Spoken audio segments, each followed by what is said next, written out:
kanë kaluar më pak se 5 vite nga ajo kohë, edhe në kaq pak kohë, në 5 vjet, Arsi Bako është rritur kaq shumë. Është pjesë e festivaleve të rëndësishme të këngës në vend, është pjesëmarrës në festivalin e këngës në Radio Televizionin Shqiptar, në Kënga Magjike, sapo ka fituar vetëm pak kohë më parë, pak muaj më parë festivalin edicionin e 3 festivalit të këngës në Radio Televizionin e Kosovës, sapo ka përfunduar shfaqjen e një musicali në Teatrin Andon Zako Çajuku në Korç.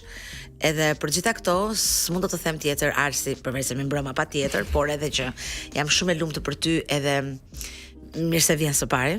Mirë se ju gjeta, shumë faleminderit për ftesën. Arsi, a diti të thuash jo? Apo je në këtë fazën e investimit që çfarë lloj gjëje që të propozohet, kur vjen puna për paraqitje skenike, ti bësh të gjitha, sepse në fundit edhe nga disa gjëra jo të mira, mund të mësosh çfarë nuk do. Jo se nuk di të them jo, por deri tani më ka rënë më mirë që të thuash po. Të them po. Por mendoj që duhet të mësoj pak në të ardhmen për disa gjëra specifike, jo.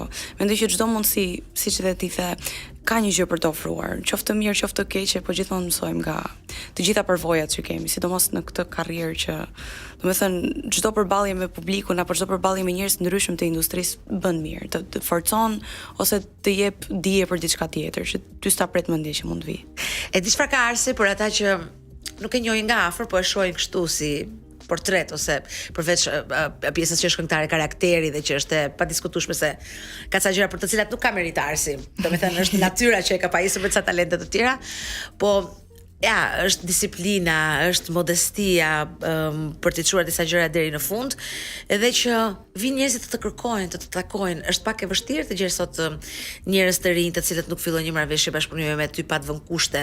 Edhe në fakt, ne të gjithë jemi dakord për kushtet, por fillimisht duhet i tregojmë njëri tjetrit që mundemi të bashkëpunojmë, kemi kimi, mundemi ta bëjmë këtë detyrën që po na ofrohet, se edhe mund të mos mundemi. E për këtë të komplimentoj dhe e kam si mesazh për të gjitha gocat edhe çunat e brezit tënd.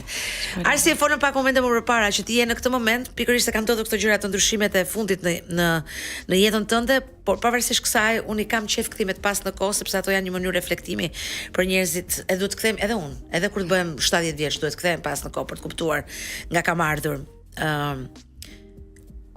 Çfarë kishe menduar ti e vogël se do bëheshe kur të rriteshe? A je bërë ti sot që je rritur? Ajo që ke dashur të bëhesh, apo edhe ëndrat e tua për mjeksi dhe kardiokirurgji përfunduan diku në një sërtar ëndrash? Në fakt, e kam harruar komplet se çfarë mendimesh kam patur e vogël.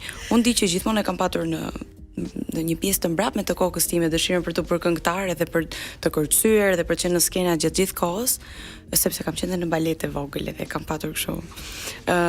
Po nuk është se domethënë isha me këmbë në tokë dhe thosha nuk do bëhem këngëtare se nuk është aq e mundur, ose më sakt nuk është se shihja një lloj ato që shija unë të vetja nuk e shija të pasqyruar të njerëzit e tjerë kur isha e vogël, pra unë këndoja nëpër shpikër ceja, po nuk është se të rishje vëmendje. Po ja që doli që po patë besim te veta mjaftueshëm mund edhe të bëhet diçka. Nuk e mbaj mend çka kam dashur të jem e vogël. Por tani por s'ka pëlqyer vëmendja. Përderisa ke kërcyer, ke kënduar, ka pëlqyer vëmendja. Po tani e kam gjetur, domethënë po bëhem dhe arkitekte përveç se këngëtare. Po bëhesh dhe arkitekte.